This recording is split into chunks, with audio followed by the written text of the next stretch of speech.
صباح الخير، صباح الخير على اعظم جمهور في الدنيا، جمهور النادي الاهلي. جدعان الناس اللي طالعه تنتقد المدير الفني واللعيبه، ده ماتش ودي يا جدعان، في ايه مالكم بتتكلموا في ايه؟ وفر فريقك وادعم فريقك.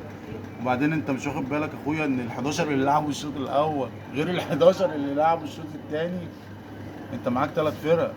الفريق ده لازما كل يعني نبقوا في ظهره، عشان الفريق ده هيعمل حاجه في كاس العالم ده. وهتقول ابو يوسف ايه؟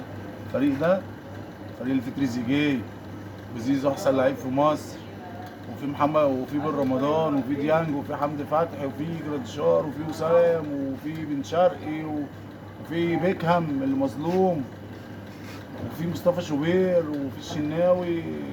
لا لا يا جدعان، اوفر الفريق ده هيفرحكم في كاس العالم، وانا وانت اهو.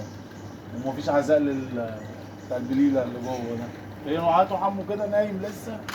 بقول لك ايه، الاهلي في كاس العالم، اول كاس عالم 24 فريق، وانت لسه زي ما انت متحنك جنب ازازه